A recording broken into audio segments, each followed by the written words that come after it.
ನನಗೆ ಸ್ಟಾರ್ಟಿಂಗಿಂದ ವೀಡಿಯೋ ಮಾಡೋಕ್ಕಾಗಲಿಲ್ಲ, ಯಾಕೆಂದರೆ ನಾನು ಬಂದಿದ್ದು ಲೇಟಾಗಿ ಬಂದೆ. ಮಕ್ಕಳನ್ನೆಲ್ಲ ಸ್ಕೂಲಿಗೆ ಕಳಿಸ್ಬಿಟ್ಟು ಇವಾಗ ಬಂದು ವೀಡಿಯೋ ಮಾಡ್ತಾಯಿದ್ದೀನಿ.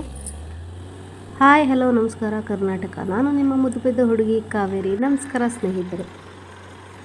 ಹಿಂದಿನ ವಿಡಿಯೋದಲ್ಲಿ ನಾನು ಬೋರ್ ಪಾಯಿಂಟ್ ಮಾಡೋದ್ರ ಬಗ್ಗೆ ಹೇಳಿದ್ದೆ. ಇವತ್ತು ಬೋರ್ವೆಲ್ ತೆಗೆಸ್ತಾ ಇದ್ದೀವಿ.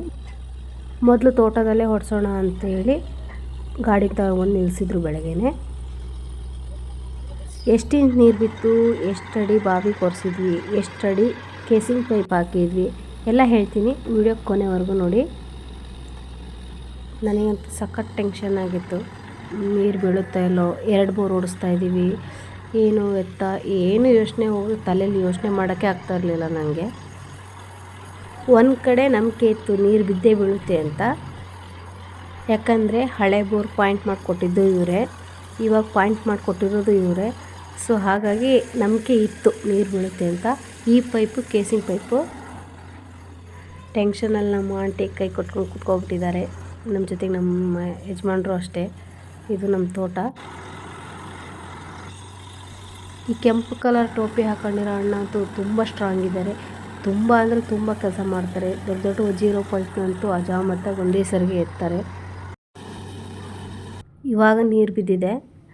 ಇವಾಗ ಬಂದುಬಿಟ್ಟು ಜಿಯೋ ಅಂತ ಇದು ಕೇಸಿಂಗ್ ಪೈಪು ತುಂಬ ಕಾಸ್ಟ್ಲಿ. ಹಂಗಾಗಿ ಸ್ಟಾರ್ಟಿಂಗೇ ಇದನ್ನು ಹಾಕೋಣ ಅಂತೇಳಿ ನಮ್ಮ ಮನೆಯವ್ರು ಹಾಕ್ಸಿದ್ರು.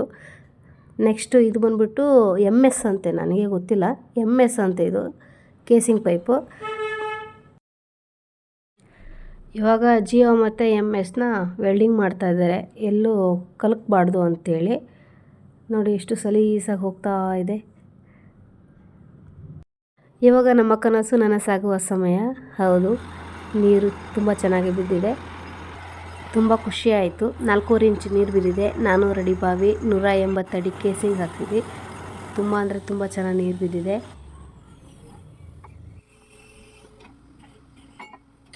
ನೋಡಿ ಯಾವ ಥರ ನೀರು ಹರಿದಿದೆ. ಫುಲ್ಲು ಚಾನಲಲ್ಲಿ ನೀರೇ ಇರಲಿಲ್ಲ, ಇಲ್ಲಿವರೆಗೂ ನೀರು ಹರಿದೋಗಿದೆ ನೋಡಿರಿ ಚಾನಲಲ್ಲಿ. ನೋಡಿ ಯಾವ ಥರ ನೀರು ಚಿಮ್ತಾ ಇದೆ. ನೆಕ್ಸ್ಟ್ ಇಲ್ಲಿದ್ದು ಮುಗಿಸ್ಕೊಂಡು ಗದ್ದೆಗೆ ಹೋಗೋಣ ಅಂಥೇಳಿ ಗದ್ದೆಗೆ ಹೊರಟ್ವಿ ನಾವು.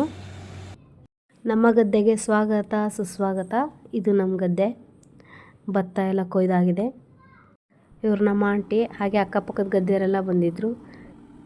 ಹಿಂದೆ ಪಾಯಿಂಟ್ ಮಾಡಿರೋ ಜಾಗದಲ್ಲೇ ಮತ್ತೆ ಪಾಯಿಂಟ್ ಮಾಡ್ತಿದ್ದಾರೆ, ಯಾಕಂದರೆ ಕನ್ಫರ್ಮ್ ಮಾಡ್ಕೊಳ್ಳೋಕ್ಕೆ. ಮತ್ತು ಅದೇ ಜಾಗದಲ್ಲೇ ತೋರಿಸ್ತು, ಹಂಗಾಗಿ ಅಲ್ಲೇ ಪೂಜೆ ಎಲ್ಲ ಮಾಡಿಬಿಟ್ಟು ಸ್ಟಾರ್ಟ್ ಮಾಡೋಣ ಅಂತ ಸ್ಟಾರ್ಟ್ ಮಾಡಿದರು. ಅದೇ ಸಮಯದಲ್ಲಿ ಮೇಲ್ಗಡೆ ವಿಮಾನ ಹಾರ್ತಾಯಿದೆ ನೋಡಿ. ಅಲ್ಲಿ ನೆಲ ಹದ ಮಾಡ್ಕೊಳ್ಳೋಕ್ಕೆ ಸ್ವಲ್ಪ ಸ್ವಲ್ಪ ನೀರು ಹಾಕ್ತಿದ್ದಾರೆ. ನೋಡಿ ಯಾವ ಥರ ಡ್ರಿಲ್ಲಿಂಗ್ ಮಿಷಿನ್ ಯಾವ ಥರ ತಿರುಗ್ತಾ ಇದೆ ಅಂತೇಳಿ. ಮಣ್ಣು ನೋಡಿ ಯಾವ ಥರ ಬರ್ತಾಯಿದೆ ಅಂತೇಳಿ. ಇಲ್ಲಿ ಕೇಸಿಂಗ್ ಪೈಪ್ನ ವೆಲ್ಡ್ ಮಾಡ್ಕೊತಾ ಇದ್ದಾರೆ. ಹಾಗೆ ನನ್ನ ಮಕ್ಕಳು ಗದ್ದೆಯಲ್ಲಿ ಆಟ ಆಡ್ತಾಯಿದ್ದಾರೆ. ನಾನು ನನ್ನ ಮಕ್ಕಳು ನಮ್ಮ ಆಂಟಿ ಸುಮಾರು ರಾತ್ರಿ 8 ಗಂಟೆ ತನಕ ಇದ್ವಿ ನಾವಿಲ್ಲೇ. ನಮಗೆ 120 ಅಡಿಗೆ ನೀರು ಸಿಕ್ಬಿಡ್ತು. ನಮಗೆ ಸಿಕ್ಕಾಪಟ್ಟೆ ಸಂತೋಷ ಆಗ್ತೈತಿ, ಯಾಕೆಂದರೆ 2 ಬೋರು ಒಂದೇ ದಿನ ಓಡಿಸಿರೋದು. ತೋಟದಲ್ಲಿ 4 ಇಂಚು ನೀರು ಬಿತ್ತು, ಇಲ್ಲೂ ಸಹಿತ 5 ಇಂಚು ನೀರು ಬಿದ್ದಿದೆ. 400 ಅಡಿ ಬಾವಿ ಮತ್ತು 120 ಅಡಿ ಕೇಸಿಂಗು. ಯಾಕಂದರೆ ಜಾಸ್ತಿ ಕೇಸಿಂಗ್ ಹಾಕೋಕ್ಕಾಗಲಿಲ್ಲ, ನೀರು ಸಿಕ್ಕಾಪಟ್ಟೆ ಪ್ರೆಸರ್ ಇತ್ತು ಅಂಥೇಳಿ 120 ಅಡಿಗೆ ಕೇಸಿಂಗ್ ಲಾಸ್ಟ್ ಮಾಡಿದರು. ತೋಟದಲ್ಲಿ 180 ಅಡಿ ಕೇಸಿಂಗ್ ಮಾಡಿದರು. ಇಲ್ಲಿ 5 ಇಂಚ್ ನೀರು ಬಿದ್ದಿದೆ, ಅಲ್ಲಿ ತೋಟದಲ್ಲಿ 4 ಇಂಚ್ ನೀರು ಬಿದ್ದಿದೆ. ನನಗಂತೂ ಸಖತ್ ಖುಷಿಯಾಗಿದೆ ಮಾತ್ರ. ಈ ಸಂತೋಷದ ಜೊತೆಗೆ ನಾನು ಮಾಡಿರೋ ವಿಡಿಯೋ ನಿಮ್ಗೆ ಇಷ್ಟ ಆದರೆ ಲೈಕ್ ಮಾಡಿ, ಶೇರ್ ಮಾಡಿ, ಕಮೆಂಟ್ ಮಾಡಿ, ಹಾಗೆ ಸಬ್ಸ್ಕ್ರೈಬ್ ಮಾಡ್ಕೊಳ್ಳಿ. ನಾವು ಈ ಬೋರ್ನ ಶುಕ್ರವಾರನೇ ಹೊಡೆಸಿರೋದು, ಬಟ್ ನನಗೆ ವಿಡಿಯೋ ಅಪ್ಲೋಡ್ ಮಾಡೋಕ್ಕಾಗಿರಲಿಲ್ಲ. ತುಂಬ ಬ್ಯುಸಿ ಇರೋ ಕಾರಣ ನನಗೆ ವಿಡಿಯೋ ಅಪ್ಲೋಡ್ ಮಾಡೋಕ್ಕಾಗಿಲ್ಲ. ಹಾಗಾಗಿ ಲೇಟಾಗಿ ವಿಡಿಯೋ ಅಪ್ಲೋಡ್ ಮಾಡ್ತಾಯಿದ್ದೀನಿ. ದಯವಿಟ್ಟು ಪ್ರೋತ್ಸಾಹಿಸಿ. ಬಾಯ್, ಶುಭರಾತ್ರಿ.